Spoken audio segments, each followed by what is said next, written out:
Assalamualaikum warahmatullahi wabarakatuh. Perkenalkan, saya Renisa Nusnia, mahasiswi RPL Angkatan Kedua Sekolah Tinggi Ilmu Kesehatan Sukabumi. Di sini saya akan mendemonstrasikan penyuluhan dengan topik bencana gempa bumi.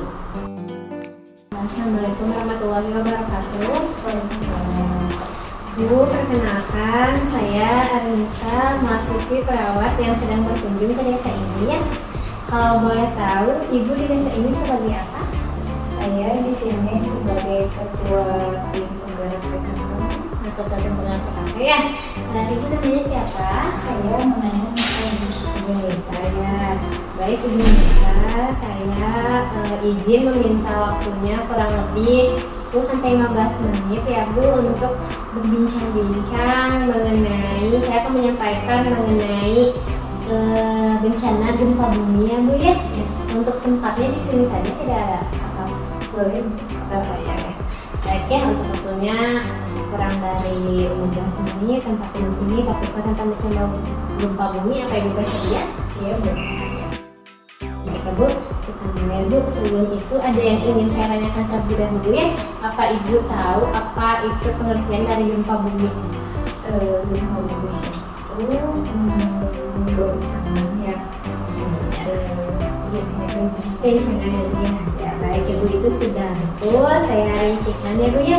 Jadi gempa bumi itu merupakan gejala yang alamiah ya, yang berupa gerakan goncangan atau getaran tanah yang ditimbulkan oleh adanya sumber-sumber getaran tanah akibat terjadinya patahan atau sesar akibat aktivitas tektonik, letusan gunung api, akibat aktivitas vulkanik, hantaman benda langit misalnya meteor dan asteroid ya Bu ya.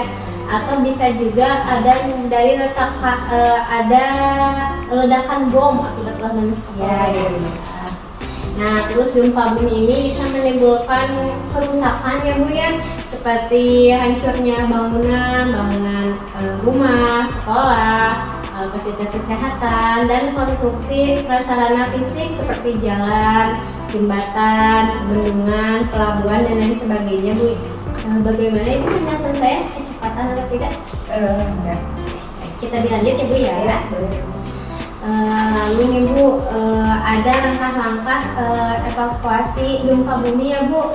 Yang pertama, langkahnya bila kita ada di dalam ruangan atau di dalam gedung yang bertingkat ya Bu. Yang pertama yaitu gunakan tangga darurat, jangan menggunakan lift ya Bu ya, takutnya ada korsleting listrik atau apa, jadi kita gunakan tangga darurat. Lalu ikuti perintah atau instruksi rute, biasanya kan suka ada penjelasan ya, rute penyelamatan atau rute evakuasi kemana, kita ikuti tersebut ya Bu.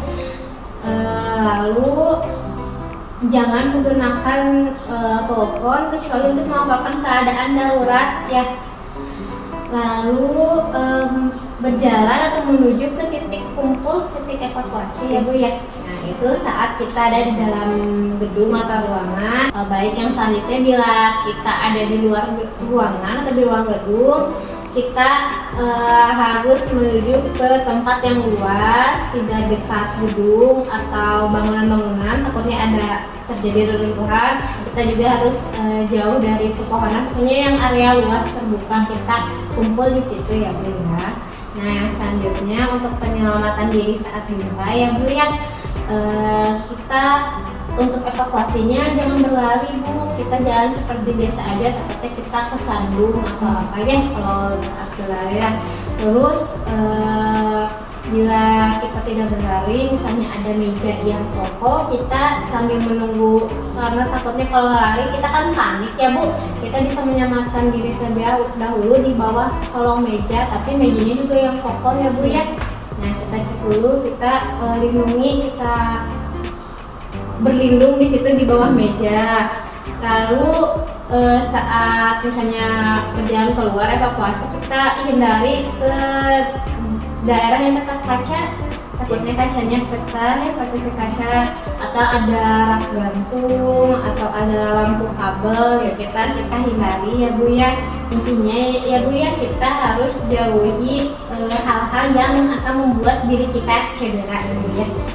Lalu Bu, bila gempanya telah selesai, kita harus hindari genangan air karena takutnya kan kabel listrik bocor atau gimana ya, takutnya ada bermuatan listrik. Terus jangan merokok atau memantik api ya. Lalu tetap bersikap tenang. Gitu. Mungkin cukup sekian yang saya sampaikan Bu. Ada yang ingin ditanyakan?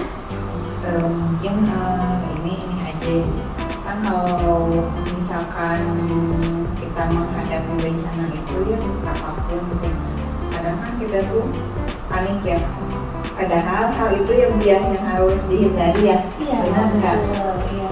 Ya, jadi kita harus tetap tenang gitu ya. Yang berarti yang pertama yang harus ditekankan itu kalau nanti mungkin kan nanti saya menyampaikan kembali ke yang lainnya, berarti yang pertama harus tenang dulu, benar ya Bu? Ya, yang pertama prinsipnya mau bencana apapun gitu ya, kitanya harus tetap tenang, jangan panik. Kita tenangkan diri dulu, baru kita bisa berpikir langkah apa yang selanjutnya akan kita ambil seperti itu. Ya, Bu, dari yang tadi saya sampaikan, boleh Ibu sedikit jelaskan kembali ke saya apa yang Ibu tangkap tadi? Kalau yang tadi saya tangkap sih kalau terjadi emosi itu ya, jadi kita harus menghindari hal-hal yang bisa membuat kita cedera, seperti melindungi diri kita. Kalau di dalam gedung berarti cari meja yang kokoh, jadi kita bisa berlindung di bawah meja. Kalau misalkan di luar kita mencari tempat yang lapang, yang jauh dari gedung, pepohonan, yang listrik dan lainnya untuk menghindari cedera. Mungkin. Baik, terima kasih berarti Ibu sudah memahami ya apa yang tadi saya sampaikan ya Bu.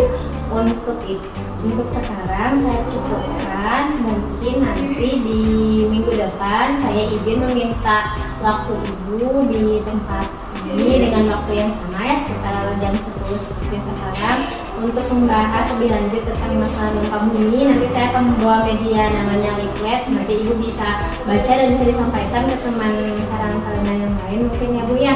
Sambil saya nanti akan membawa laptop, nanti kita melihat contoh simulasi evakuasi bencana gempa bumi ya Bu. Untuk sekarang cukup sekian, terima kasih atas waktunya Bu ya. Saya izin pamit. Wassalamualaikum warahmatullahi wabarakatuh. Sekian demonstrasi penyuluhan dengan topik bencana gempa bumi. Terima kasih. Wassalamualaikum warahmatullahi wabarakatuh.